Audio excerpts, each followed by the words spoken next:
C Joseph Vijay எனும் நான்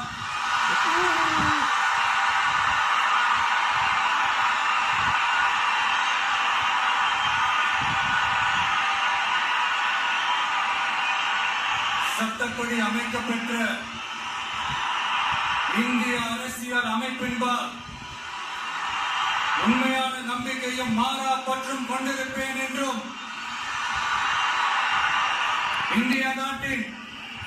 ஒப்பில்லாத முழு முதல் ஆட்சியையும் ஒருமையையும் நிலை நிறுத்துவேன் என்றும்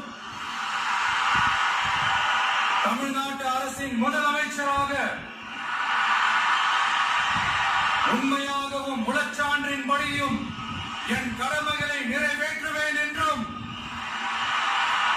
அரசியல் அமைப்பிற்கும் சட்டத்திற்கும் இணங்க அச்சமும் ஒருதலை சார்பும் இன்றி